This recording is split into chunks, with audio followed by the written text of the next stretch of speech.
This month, we solemnly recognize the 99th anniversary of the Armenian Genocide.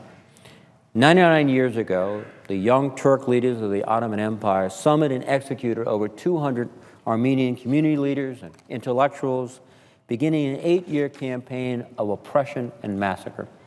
By 1923, nearly 1.5 million Armenians were killed and over 1 million survivors were exiled.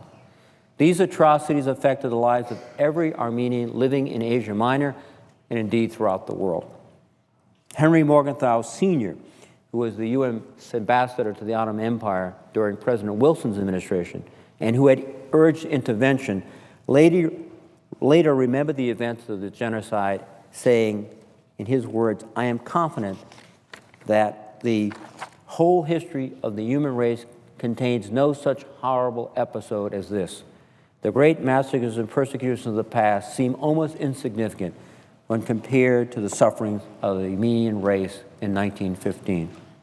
The survivors of the Armenian Genocide, however, persevered due to their unbreakable spirit and steadfast resolve. They went on to enrich their countries of emigration, including the United States, with their centuries-old customs and culture.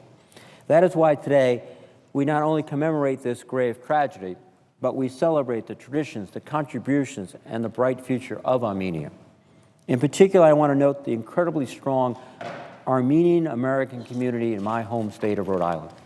The Rhode Island Armenian American community, as it does each year, holds events in commemoration of this grave tragedy. One will take place this year at the Martyrs Monument at the North Burial Ground in Providence. This monument was built 38 years ago in memory to those who were lost in the genocide.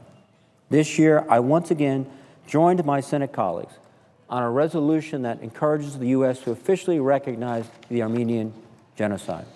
Denial of this history is not consistent with our country's sensitivity to human rights, ethnic cleansing, and genocide. We must continue to educate our young people against this type of hatred and oppression so that we can seek to prevent such crimes against humanity in the future. I also remain committed to supporting efforts as a member of the Senate Appropriations Committee to provide foreign assistance to Armenia, to promote economic growth and business competitiveness, strengthen military and security assistance, and support democratic reforms and sustainable development. I also want to express my concern regarding the recent fighting and violence that is endangering the Armenian community in Kasab, Syria, and has forced many to flee. This community, and so many others, continues to struggle in the midst of this conflict. We must find a way to recognize what happened 99 years ago and show our steadfast support to those who are currently being impacted by persecution. I hope we can come together and do that. And with that, Mr. President, I yield the floor.